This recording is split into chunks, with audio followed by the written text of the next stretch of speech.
ગુજરાત રાજ્ય DGP cup volleyball ટુર્નામેન્ટની closing ceremony યોજાઈ હતી. સુરતમાં ઇન્ડોર સ્ટેડિયમ ખાતે ડીજીપી કપ વોલીબોલ ટુર્નામેન્ટ રમાઈ હતી. ડીજીપી કપ વોલીબોલ ટુર્નામેન્ટ 2024માં મહિલાઓમાં સુરતની ટીમ વિજેતા બની હતી. સુરત પોલીસ દ્વારા ઇન્ડોર સ્ટેડિયમ ખાતે ડીજીપી સીયુપી વોલીબોલ ટુર્નામેન્ટનું આયોજન કરવામાં આવ્યું હતું. સુરત પોલીસ કમિશનરના હસ્તે ટુર્નામેન્ટનું ઉદ્ઘાટન પણ કરવામાં આવ્યું હતું, જેમાં સમગ્ર ગુજરાતના જુદા જુદા શહેર અને રેન્જની પોલીસની વોલીબોલની ટીમોને પણ ભાગ લીધો હતો. 3 દિવસ ગુજરાતની જુદી જુદી પોલીસની ટીમ વચ્ચે વોલીબોલમાં ખરાખરીનો જંગ પણ જામ્યો હતો. આ ટુર્નામેન્ટ અઠવા લાઇન્સ ખાતેના ઇન્ડોર સ્ટેડિયમમાં યોજાઈ હતી.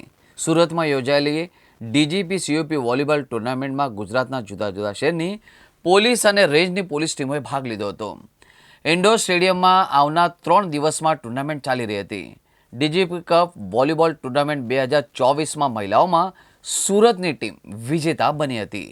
કે તમને ટ્રેનિંગ લેવાનો પૂરો ટાઈમ મળતો નથી અને આ કમ્પ્લેન જીવનભર રહેશે ભાઈ.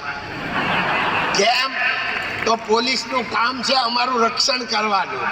હવે એવું જ્યારે કોઈ કોમ્પ્લિકેટેડ આવી જાય એટલે થોડીક લિમિટેશન તો આવે. તેમ છતાં આ પોલીસ ડિપાર્ટમેન્ટના જે સાહેબો છે, સરકાર છે, એ બહુ રમત ગમતને પ્રોત્સાહન આપી અને આપ સૌને આટલો લાભ અપાવે છે. અને તમારી પ્રાર્થના મુજબ હું પણ સરકારશ્રીને અને પોલીસના ઓફિસરોને પ્રાર્થના કરું છું કે હજી વધારે લાભ જેટલો અપાય એટલો અપાવે.